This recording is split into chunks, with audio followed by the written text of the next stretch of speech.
If love felt like something you had to earn, you weren't being raised. You were being evaluated. For a long time, I thought I just had low self-worth, like I was defective, like something about me was just off. I lived with this constant feeling that one wrong move would cost me something, and I couldn't even tell you what that was. I just knew that it mattered. My tone, my face, what I said, when I said it, even where I said it. Whether I was easy that day or suddenly too much. And if part of you is already saying, it wasn't that bad, stay with me. That doesn't mean it was fine. It usually means you had to make it normal to get through it. If you walk around feeling like you're about to get into trouble, even when nothing's wrong, you're not too sensitive. You learn to filter yourself because growing up, it kept you safe. So I want to walk you through a few things. What being scored actually looks like in everyday moments, why it still messes with how you see yourself now, and how to start stepping out of it without shutting down, snapping, or over-explaining your way through life. Being scored is when your worth gets tied to how easy you are to deal with. Not how kind you are, not how honest you are, how easy. And it's usually not obvious. It's not always screaming or insults. A lot of the time it sounds like, I'm just trying to help you, or I'm just teaching you. But the message underneath is crystal clear. Your job is to be easy. You could say the exact same thing on 2 different days and get 2 completely different outcomes. One day it's fine, the next day it's disrespectful. So you stop trying to work out what's true and you start trying to work out what's safe. Here's what that looks like. You get points for being quiet. You lose points for asking why. You get points for coping. You lose points for needing comfort. You get points for keeping things smooth. You lose points for having a reaction. And the most exhausting part is this. No one tells you the rules. You just get the outcome. You'd walk into a room and you'd know. No one had to say anything. You just knew. Something's off. Someone's in a mood. So you're already thinking, just don't say the wrong thing. And you haven't even opened your mouth yet. Here are a few signs you grew up on a scoreboard. You couldn't tell you were in trouble until you saw their face. Praise felt like relief, not love. You apologized before you even knew what you'd done. You got good at reading people, but not good at reading yourself. And the second you stopped playing your role, you weren't human. You were dramatic, difficult, sensitive, selfish. If any of that just punched you in the chest, you're not imagining it. You know what messed with you the most? It wasn't even the big moments. It was the inconsistency. You could say something and it'd be fine. Then you'd say the exact same thing a different day and suddenly you're rude. So you start doing that thing where you check the vibe before you speak. Just don't say the wrong thing. That becomes the whole plan. And then there's the image side of it. At home, it could be tense, chaotic, whatever.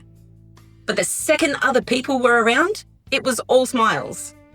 You're expected to play along, like you're fine, like they're fine. And your needs always cost you. You're tired, you're upset, you're sick, you're overwhelmed. And instead of care, you get a label.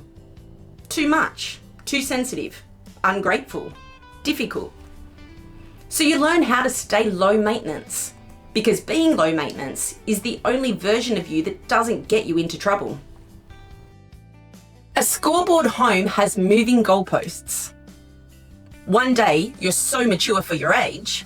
The next day, you're getting too big for your boots. One day, you're responsible. The next day, you're controlling. One day, you're independent. The next day, you're cold. Same behavior, different verdict. So you learn the real rule. Don't be a person, be an outcome.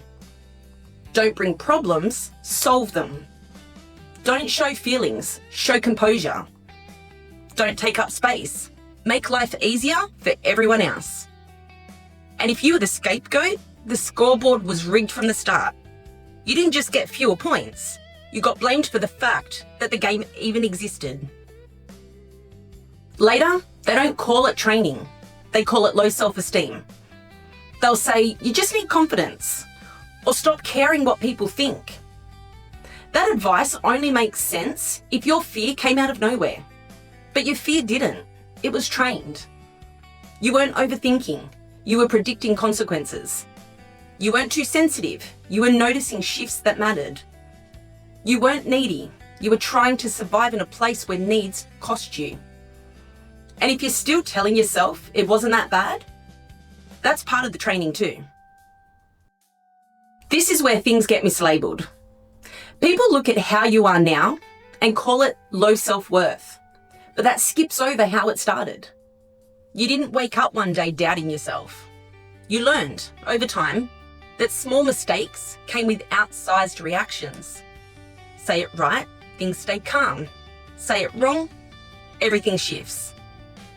So you picked up something early on. Your worth wasn't just there. It was dependent on how you performed. That's why later on, ordinary things don't feel ordinary. A bit of feedback doesn't land as neutral information. It lands like you're about to lose something. Not because you're fragile, because your body remembers what used to happen when you got it wrong. So when people call this low self-worth, they're missing the point. Low self-worth isn't the cause. It's what's left behind. This is the part most people miss. The scoreboard doesn't stop when you move out of home. It just moves in with you. So now you can be living a pretty normal life with normal people and still feel like one small mistake is going to cost you. At work, a neutral email doesn't feel neutral. It feels loaded. Feedback feels like you're about to be in trouble. So you start explaining yourself, adding context, clarifying what you meant, softening your words. Not because you enjoy talking, but because you're trying to head something off. In friendships, silence doesn't feel like nothing. Someone takes a bit longer to reply, and you're already replaying the last conversation, wondering what you did wrong. In relationships, you start watching moods. You're careful with how you say things. You're reading faces, trying to keep everything steady so it doesn't turn into a problem. And even when you're alone, it doesn't really switch off. You sit down to rest, and your brain immediately starts listing everything you should be doing instead. Because once upon a time, relaxing wasn't safe. That's the scoreboard still running. If you've ever been doing well on the outside and still felt on edge inside, this is why. You don't always notice what it takes from you. It's not dramatic, it's quiet. You stop having neutral moments. Everything feels like it matters more than it should. You don't just say things anymore. You think about them first. How people will take them, how they'll land, whether they'll cause a problem. You don't just react. You catch yourself mid-reaction and adjust accordingly. Over time, you're not really sure who you are when you're not managing yourself. Who you are depends on how you're doing that day, how calm you seem, how little trouble you cause. So you can be doing fine, actually doing really well, and still walk around with this low-level feeling that you're about to get into trouble for something you haven't even figured out yet. That's how you end up successful on paper and still on edge inside. Here's the part that finally makes it make sense. There's no point where you pass. No moment where it's done and you're safe. If the person keeping score needs you small, you're never going to win. All you can do is just keep adjusting. That's why some of you became perfect, and some of you eventually blew up. Same situation, different ways of coping. It was never that you didn't try hard enough. It's that the rules were set up, so you'd keep trying. Opting out doesn't mean turning into a rude or selfish person. It just means you stop acting like everyone else's comfort is your responsibility. For most people, It starts with the small things. You know that moment where you're about to say something and you suddenly adjust it? You soften it, you explain it. You change the wording so it doesn't hurt anyone's feelings. That's the moment. The second thing is the question running in your head. A lot of the time it's not, what do I actually think? It's, what do I need to say so this doesn't become a problem? Sometimes the better question is just, what do I actually mean here? Not the safest version, not the nicest version. Just the honest one, even if it's a bit awkward. The last part, this is the hardest one. If someone only treats you well when you're easy, agreeable, or useful, it's not love. That's a condition. And if the warmth disappears the second you say no or set a boundary, that's telling you something pretty important. You didn't break the relationship. You stopped playing the role. If you grew up being scored, there isn't something wrong with you. You learned to live like you were being watched, like you were always one step away from getting it wrong. So yeah, you overthink. You second guess yourself. You feel guilty when you haven't actually done anything wrong. That's not because you're flawed. It's because that way of living made sense once. The point now isn't to become more confident or more likable. It's to stop organising your whole life around not upsetting anyone.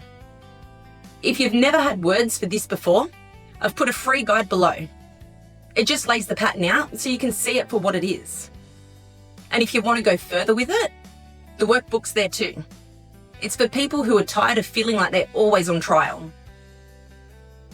Some of you are already thinking, do I need to walk away to feel sane? Next video, I'm breaking down why that question even comes up when you were raised like this.